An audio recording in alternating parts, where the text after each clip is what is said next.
ममता बनर्जी का जो नया ढकोसला इस देश की राजनीति में एक प्रयोग की तरीके से चल रहा है, ये नई बोतल में पुरानी शराब है। जो है शिवसेना वाले जो भाई साहब अभी नए नए सेक्युलर बने, जो कल तक जो है राम की और शिव की आइडियोलॉजी पर चलने वाले आदरणीय उद्धव साहब ठाकरे, अब देखिए ममता बनर्जी सुनने में आ रहा बीएमसी के इलेक्शन में जो है मुंबई जा रही हैं। उसका परमुटेशन कॉम्बिनेशन सिर्फ इतना है कि मुस्लिम वोट जो है मां लूट अघाड़ी को दिलाए जाए। तो अभी देश के अंदर आपको बहुत सारे ऐसे प्रयोग देखने को मिलेंगे। तो ये विपक्षियों का ये एकीकृत एक जो है रिसर्च वर्क चल रहा है कि if Mamata Banerjee can get successful in Bengal, why not, क्योंकि एक नया चेहरा है। देखिए, तो इस प्रकार के प्रयोग देश की राजनीति में इन परिवारों ने किए हैं। कैसे किए मैं बताऊं। राकेश टिकैत है जो चुनाव लड़ा था, जमानत जब्त करा के बैठा है। यही चढ़ूनी था, कांग्रेस की सीट पे चुनाव लड़ा, जमानत जब्त करा के बैठा है। उसी चढ़ूनी की बीवी आम आदमी पार्टी के टिकट पे चुनाव लड़ी थी, जमानत जब्त करा के बैठा। तमाम नेताओं की चिट्ठी खुल जाएगी अभी यहां पे कि ये लोग कोई किसानों के रहनुमा नहीं है।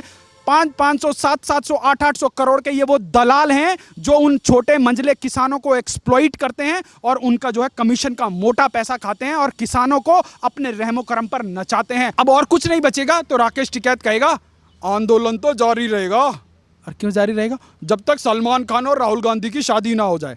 तो इन लोगों का ना किसानों से लेना देना, ना इस देश से लेना देना। ये लोग विदेशों की दलाली पे इस देश के अंदर अनरेस्ट, अराजकता फैलाने के लिए बैठे हुए हैं। और आज इसी कड़ी में जो एक एरोगेंट मुख्यमंत्री आपने देखा कि उसने बंगाल के अंदर क्या किया। बंगाल के अंदर चुनाव से पहले एक जो है 80 वर्ष की महिला, एक जो है शोभा मजूमदार, आप सोचिए, आप आज एक महिला मुख्यमंत्री से ऐसी बात करता है। आप लैंग्वेज देखिए उसके राज्य में उसकी पार्टी के अनरूली कार्यकर्ता एक 80 वर्ष की महिला को मार दे रहे हैं क्योंकि उसका बेटा भारतीय जनता पार्टी का कार्यकर्ता था। और इस महिला के अंदर इतनी संवेदनशीलता नहीं हुई कि जो है उसको कोई मुआवजा दिया जाए या उसके पास जाकर 2 मिनट बैठे बात करे। और आज इसके कार्यकर्ता छुट्टे सांड की तरह पूरे प्रदेश में घूम रहे हैं। आज प्रदेश के अंदर अपने आप को भारतीय जनता पार्टी का कार्यकर्ता कहलाना जो है अपने आप में एक अपराध हो गया है। पता नहीं कहां टीएमसी के गुंडे जो है पकड़ के मार दें। पीएम नरेंद्र मोदी को 2024 में हराने के लिए लगातार रणनीति तैयार करने वाला विपक्ष आज खुद को लेकर ही फंसा हुआ है। जहां ममता बनर्जी कह रही हैं कि नेतृत्व करने के लिए कांग्रेस को साइड कर देना चाहिए, तो वहीं प्रशांत किशोर के भी इसी तरीके से बयान है और राकेश टिकैत का हाल आपको दिख ही रहा है। क्या कहेंगे शर्मा जी? देखिए, ये ममता बनर्जी का जो नया ढकोसला इस देश की राजनीति में एक प्रयोग की तरीके से चल रहा है, ये नई बोतल में पुरानी शराब है। पुरानी शराब ऐसे है, आपने 2014 के चुनाव में अरविंद केजरीवाल नाम के गिरगिट को इस देश के अंदर जो है प्रस्तुत होते हुए देखा था।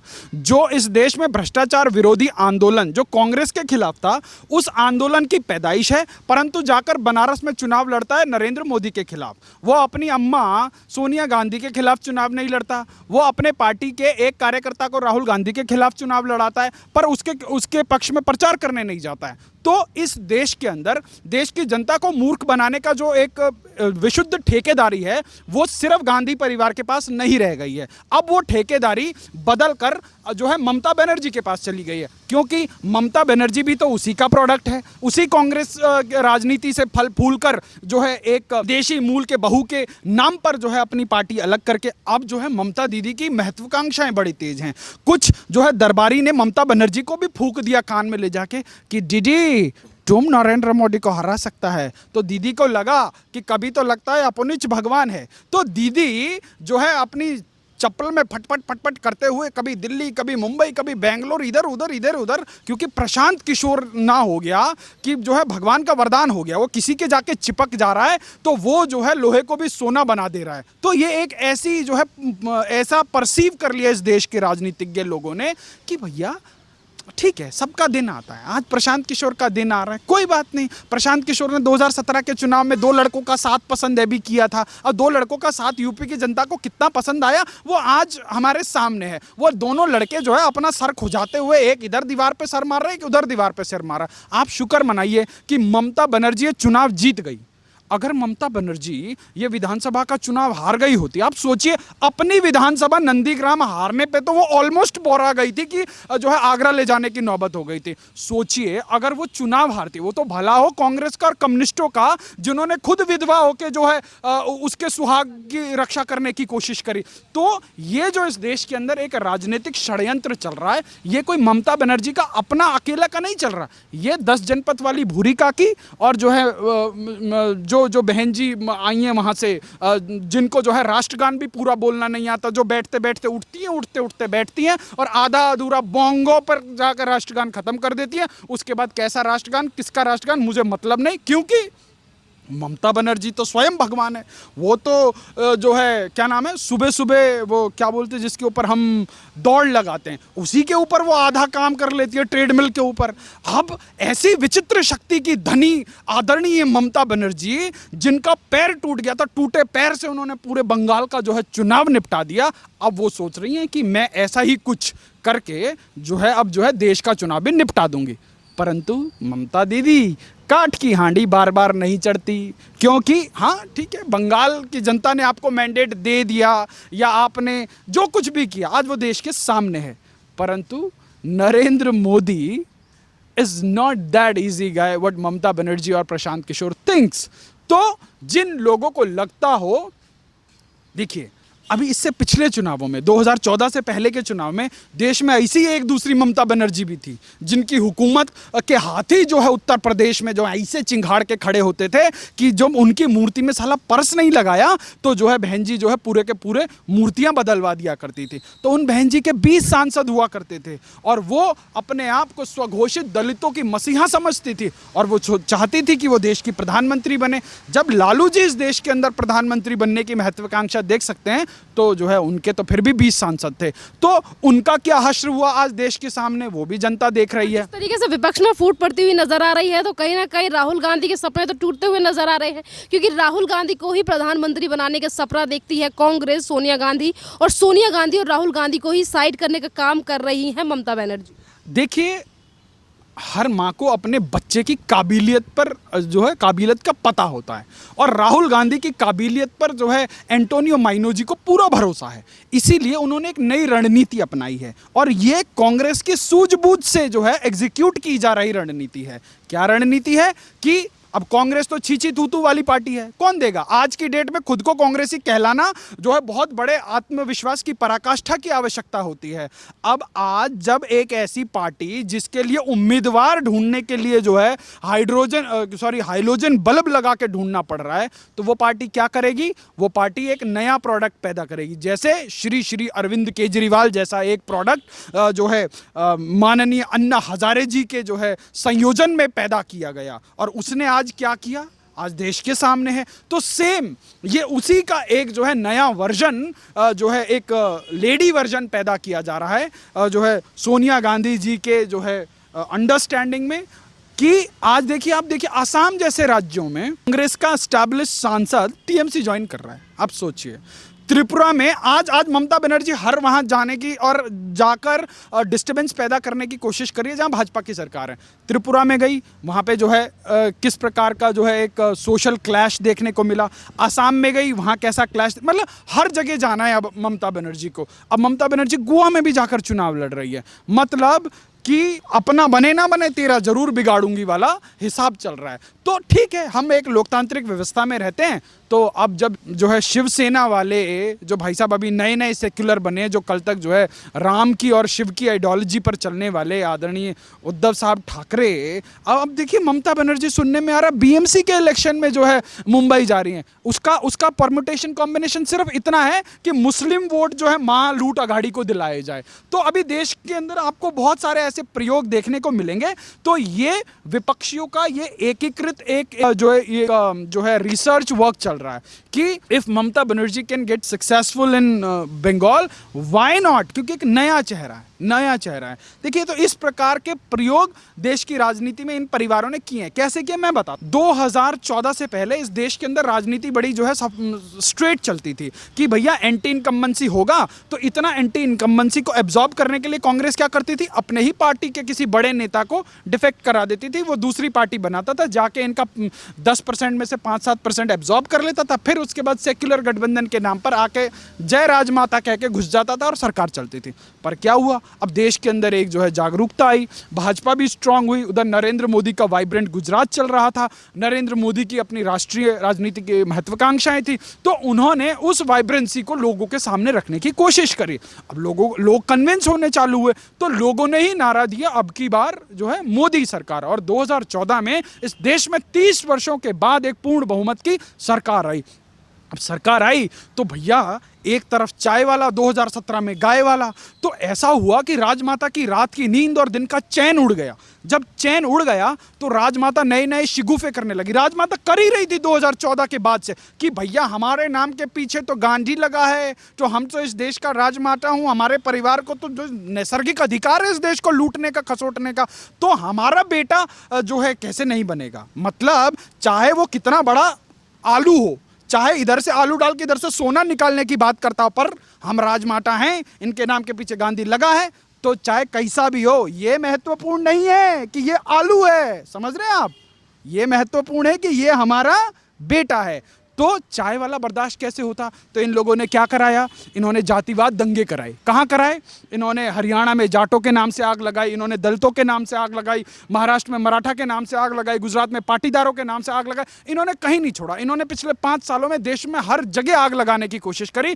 ये लोग इस देश को, आप कंस्ट्रक्टिवनेस की बात करते हैं, जिस बिल को इसी कांग्रेस की सरकार ने लोकसभा में टेबल किया, आज इस राजमाता की जिद में 1 साल तक देश को बंधक बना के रखा, और आज प्रधानमंत्री को देश हित में वो बिल वापस करना पड़ा। आज एक कांग्रेसी आके बोल दे कि उसकी राजमाता ने ये बिल जो है लोकसभा के पटल पर टेबल नहीं किया था, ये किस मुंह से जनता के पास जाते, शर्म आनी चाहिए इन लोगों को। और आज ये लोग इस प्रकार के नए नए प्रयोग कर रहे हैं। इन्होंने पिछले 7 सालों में देश में जितनी आग लगानी थी, पहले जातवाद पे आग लगाई, फिर इन्होंने जो है दलितों के नाम पे आग लगाई, फिर उन्होंने सीए एनआरसी के नाम पे आग लगाई, और पिछले 1 साल में राकेश टिकैत जैसे दलालों को आगे बिठाकर ये लोग जो है देश के अंदर आग लगाने की कोशिश कर रहे हैं। अब इनको लगा कि इससे भी फायदा नहीं हो रहा, तो इन्होंने वो जो है बंगाल से बुला ली एक मुख्यमंत्री, इनको लगता है अब यही जो है इनका भला करेगी। जिस तरीके से लगातार एक तरफ विपक्ष लगातार पीएम नरेंद्र मोदी को हराने का प्रयास कर रहा है, विधानसभा चुनाव को लेकर भी विपक्ष और राकेश टिकैत की तरफ से तैयारी की गई,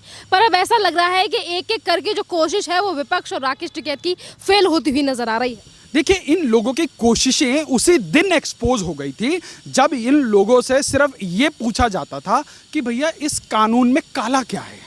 राकेश टिकैत जो खुद एक किसान है, जिसके पास सैकड़ों बीघा जो है बेनामी संपत्ति है, जो खुद को किसान बताता है और तमाम गाड़ियों के उसके शोरूम हैं, खुद को किसान बताता है, तमाम राज्यों में उसके पेट्रोल पंप चलते हैं, तमाम जो है उत्तर प्रदेश के अंदर उसके ईंटों के भट्टे चलते हैं, और वो किसानों को जो है गन्ने का भाव दिलाने की बात तो कैमरे पे करता है, परंतु पीछे से उसका भाई 250 रुपये कुंटल में जो है गरीब किसानों का जो है गन्ना खरीदवा कर जो है कॉर्पोरेट को बेचने की दलाली करता है। ये अभी कुछ दिन पहले का स्टिंग ऑपरेशन है, और ये लोग अपने आप को किसानों का मसीहा बताते हैं। शर्म आनी चाहिए इन लोगों को। एक तरफ बोलते हैं किसानों को अपनी खड़ी फसलों को आग लगा दो, और दूसरी तरफ अपने जो है खेतों के कुंटल जो है गन्ने वहाँ चीनी मिलों पर उतार कर पैसे नोट छाप रहे हैं ये लोग ना किसानों के थे, ना किसानों के हैं, ना किसानों के रहेंगे। आज आपके चैनल के माध्यम से मैं इस तथाकथित किसान आंदोलन के एक नेता को चुनौती देता हूं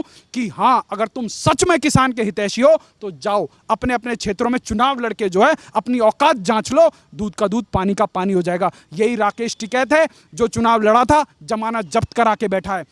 यही चढ़ूनी था, कांग्रेस की सीट पे चुनाव लड़ा, जमानत जब्त करा के बैठा है। उसी चढ़ूनी की बीवी आम आदमी पार्टी के टिकट पे चुनाव लड़ी थी, जमानत जब्त करा के बैठा। तमाम नेताओं की चिट्ठी खुल जाएगी अभी यहाँ पे कि ये लोग कोई किसानों के रहनुमा नहीं है।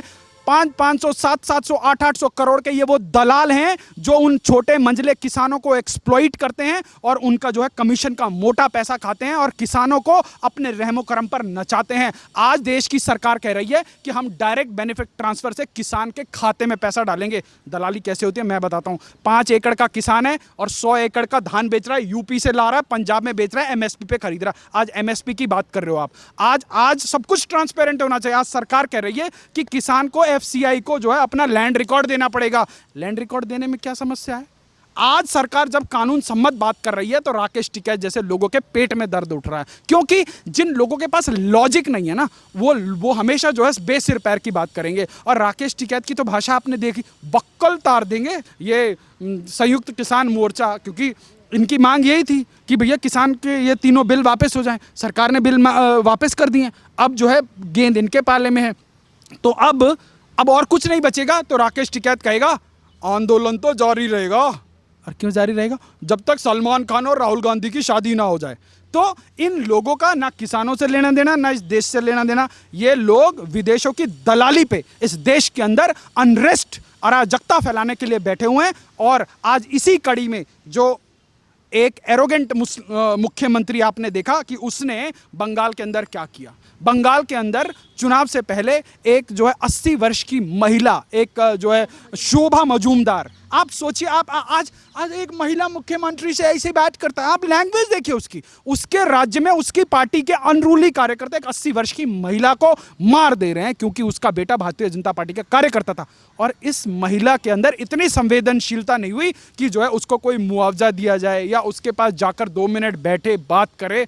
और आज इसके कार्यकर्ता छुट्टे सांड की तरह पूरे प्रदेश में घूम रहे हैं। आज प्रदेश के अंदर अपने आप को भारतीय जनता पार्टी का कार्यकर्ता कहलाना जो है अपने आप में एक अपराध हो गया है। पता नहीं कहाँ टीएमसी के गुंडे जो है पकड़ के मार दें। आप इतनी एट्रोसिटीज हो, इतने तरीके के हालात वेस्ट बंगाल में हैं और वही ममता बनर्जी कांग्रेस को साइड कर रही हैं, शरद पवार से मुलाकात कर रही हैं। क्या प्रधानमंत्री को चुनौती दे पाएंगी 2014 में? फूट तो विपक्ष में अलग पड़ रही है। देखिए, कांग्रेस समाप्त हो गई है तो अब राजमाता की नई स्ट्रैटेजी है, क्योंकि शरद पवार एक टाइम पे अपने आप को बहुत बड़े नेता समझते थे।